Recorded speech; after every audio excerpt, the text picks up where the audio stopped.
이 환자가 심장이 건강한지 안 건강한지도 모르는 상태에서 과량을 장시간 복용한다. 이거는 진짜 위험해요. 대사항진제라는 명목으로 좀 나왔던 약들이 있었어요. 왜 그런 약들 지금 안 쓰냐라고 하면은 급사를 해요.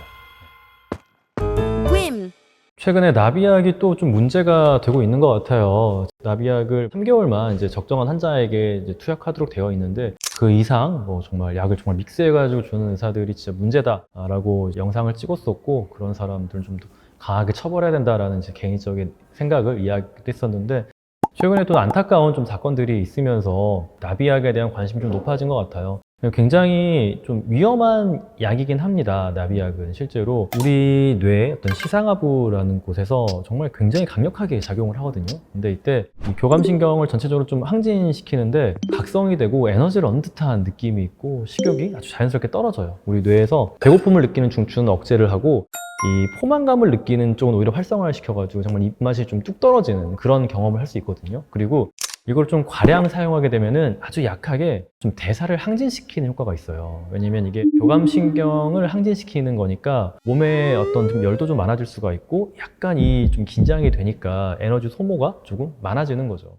어떤 이 교감신경이 항진된다라는 거는 심장에 굉장히 큰 부담이 될 수도 있어요. 그래서 이 약이 굉장히 재밌는 거는 심혈관 질환의 고위험 비만 환자분들에 대해서는 이 약에 대한 연구가 없어요. 왜냐면 심근경색이라든지 어떤 판막 질환이라든지 어떤 고혈압이라든지 여러 이런 그 심장에 좀 중대한 데미지를 줄 수 있는 합병증이 가능해서 고위험 환자한테는 연구가 안 돼요.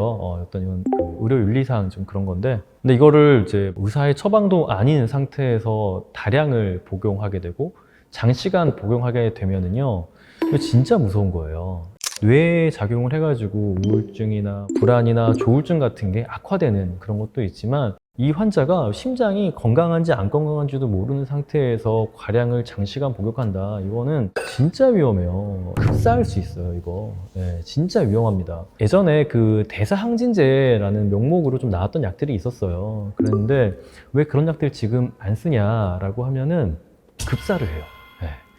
비만이라는 상태가 심혈관 질환의 고위험 상태인 경우들이 많아요. 심혈관 사망을 올릴 수 있는 약제를 이런 분들한테 쓰면은 진짜 위험한 거죠. 심지어 그 약제가 좀 중독을 일으키게 하고 사람이 의존하게 만드는 약이다라고 하면은 진짜 나쁜 거죠. 이번 일을 계기로 더욱더 우리가 좀 조심했으면 좋겠어요.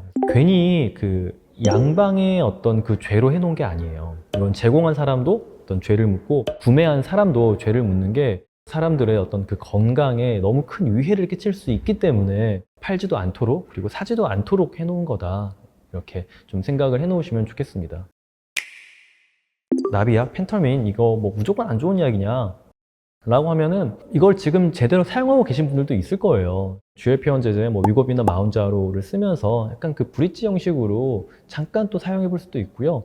이미 나의 생활이 정말 잘 잡혀져 있다가 잠깐 좀 살이 쪘을 때 내가 심혈관계에 어떤 문제가 없고, 그리고 내가 뭐 정신과적으로 수면에도 문제가 없다 그랬을 때 단기간 뭐 정말 한 달이나 두 달 정도 사용해 볼 수도 있는 약이긴 합니다. 물론 이마저도 최근에는 GLP-1 제제, 그 위고비나 마운자로가 너무나 좋아졌고 이 이후에 뭐 리벨서스 같은 경구약도 나올 것이고 더 좋은 약들이 있기 때문에 앞으로 사용 빈도는 점점 줄어들게 될 거예요. 근데 지금 뭐 제대로 사용하고 계시는 분들도 있으니까 무조건적으로 이 약제가 정말 뭐 악마고 없어져야 될 약이다라는 거는 아직까지는 좀 말하기 이를 수 있지만, 진단과 처방 없이 사용하는 이 나비약은 정말 위험하다. 이건 같은 거다. 심지어 심장 관련된 급사를 만들어낼 수도 있는 같은 거다라고 생각하시면 좋을 것 같고요. 또 그러면 이런 댓글 다신 분도 있더라고요. 식욕억제제는 다 똑같다 라는 이야기를 하시는 분도 있는데 그렇진 않아요. 전혀 그 작용하는 기전이 다릅니다. 이 이전에 어떤 다이어트 비만약과 이 GLP-1 이후에 다이어트 비만약을 아예 우리가 구분하는 이유가 기전 자체가 아예 다른 거여서 그래요. 생각해 보시면은 당뇨병 환자분들이 투약하는 약제는요, 기본적으로 심혈관계의 그 위험성에 대한 안전을 굉장히 강하게 테스트해요. 심근경색 이전에 있었던 분들, 정말 고위험군이죠. 이런 분들이 사용했을 때도 괜찮냐를 테스트하는 게 이런 GLP-1 제제의 약제들이 당뇨병 약제로 허락받기 위해 거쳤던 과정인데, 오히려 수명을 늘렸어요. 그러면 뇌에서의 어떤 뭐 중독이나 어떤 내성 이런 게 있진 않냐라고 좀 물어보실 수 있는데 이런 것도 없죠. 당뇨병 환자분들이 너무 많잖아요. 너무 많아서 이런 분들께 장시간 사용했을 때 신체적, 정신적 내성이나 금단이 확인되진 않았고요. 다만 아쉬운 거는 약제를 중단했을 때 체중의 어떤 리바운드가 있으니까 체중의 리바운드를 억제해주기 위해서 이 약제를 사용하는 기간 동안 반드시 어떤 특정한 생활 중재 프로그램을 해야 되기 때문에 제가 이제 윈 다이어트 프로그램을 만들었던 거죠.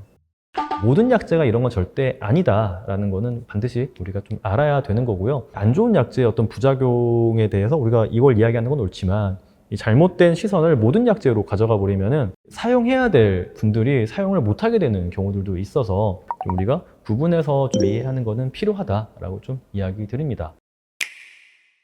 네, 오늘은 좀 간단하게 이 나비약이 왜 위험한지에 대해서 좀 이야기 드렸어요. 부작용 너무 많은 거 다 알 거예요. 뭐 입마름도 심하고 불면이 되게 또 심하게 올 수가 있고요. 그리고 좀 신경이 날카로워져요. 실제로 많은 분들이 문제가 될 만큼은 아니더라도 내가 이 약제를 투약하는 동안 좀 더 날카로워졌던 것 같고 화가 좀 많이 났던 것 같다라고 말하시는 분은 굉장히 많이 있습니다. 또 심지어 굉장히 심한 조울증이나 환각이나 어떤 정말 망상 같은 거를 경험하시는 분들도 있죠. 근데 이런 정신과적인 어떤 부작용 외에도 심혈관계 혹은 판막 관련된 부작용으로 급사를 할 수도 있다. 특히 이렇게 고용량을 이 환자분의 상태도 파악하지 못한 상태에서 쓰면은 더욱더 위험할 수 있다라는 이야기를 좀 전해드리고자 이번 컨텐츠를 준비했고요. 장기적으로는 아마 분명히 사용량이 더 줄어갈 것이라고 생각을 합니다. 나비약의 단점을 조금 극복한 약이 큐시미아죠. 나비약보다는 큐시미아가 훨씬 더 지금은 안전한 어떤 선택이 될 수 있다라고 이야기하고 이것보다 훨씬 더 이제 안전한 약제가 이제 GLP-1 제제다라고 좀